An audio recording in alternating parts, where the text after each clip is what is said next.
વ્રત ઉપવાસ માટે એટલે કે ગૌરી વ્રત, જયા પાર્વતી વ્રત કે શ્રાવણ માસમાં ફરાળમાં ખાઈ શકાય તેવી ખારેકની નવી ટેસ્ટી વાનગી બનાવવા માટે ખારેક લઈ તેને બરાબર ધોઈ છૂટી કરી તેમાંથી ઠળિયાનો ભાગ કાઢી અને નાના ટુકડામાં કટ કરી લેશું. અહીંયા મેં પીળી ખારેક લીધી છે, તેના બદલે લાલ ખારેક પણ લઈ શકાય, પણ જો કે પીળી ખારેક સ્વાદમાં વધારે મીઠી હોય છે, તેથી ખાંડનો ઓછો ઉપયોગ કરવો પડશે. આ ખારેકના ટુકડાને મિક્સર જારમાં એડ કરી અને હાફ ક્રશ કરી લેવાની છે. પેનમાં 1 ટેબલસ્પૂન ઘી એડ કરી તે બરાબર ગરમ થાય એટલે પીસેલી ખારેક એડ કરી 2-3 મિનિટ સાતરી લેવાની. તેમાંથી પાણીનો ભાગ બળી જાય એટલું સતળાઈ જાય એટલે તેમાં દૂધ એડ કરીશું. આ ખારેકમાંથી એકદમ ટેસ્ટી હલવો બનાવીશું.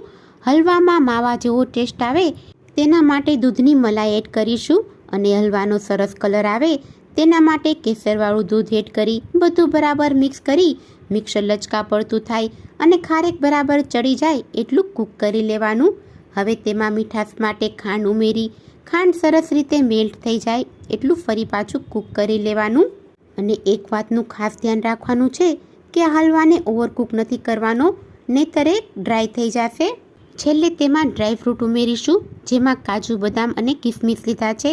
તેને બરાબર રીતે મિક્સ કરી મિક્સર લચકા પડતું થઈ જાય એટલે હલવો તૈયાર થઈ ગયો છે. આ હલવાને સર્વ કરી લેશું. વ્રત ઉપવાસમાં ખાઈ શકાય અને ઇન્સ્ટન્ટ બની જાય એવી આ નવી વાનગી છે, તો એકવાર ચોક્કસથી ટ્રાય કરી તમારા અનુભવ મારી સાથે શેર કરજો. જો વિડીયો પસંદ આવ્યો હોય તો એક લાઈક આપી ચેનલને સબસ્ક્રાઈબ કરજો. Thanks for watching.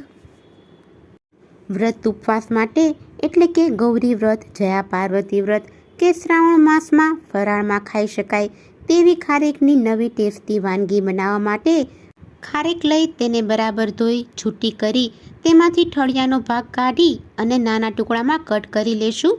અહીંયા મેં પીળી ખારેક લીધી છે, તેના બદલે લાલ ખારેક પણ લઈ શકાય, પણ જો કે પીળી ખારેક સ્વાદમાં વધારે મીઠી હોય છે, તેથી ખાંડનો ઓછો ઉપયોગ કરવો પડશે. આ ખારેકના ટુકડાને મિક્સર જારમાં એડ કરી અને હાફ ક્રશ કરી લેવાની છે. પેનમાં 1 ટેબલસ્પૂન ઘી એડ કરી તે બરાબર ગરમ થાય એટલે પીસેલી ખારેક એડ કરી 2-3 મિનિટ સાતરી લેવાની. તેમાંથી પાણીનો ભાગ બળી જાય એટલું સતળાઈ જાય એટલે તેમાં દૂધ એડ કરીશું. આ ખારેકમાંથી એકદમ ટેસ્ટી હલવો બનાવીશું.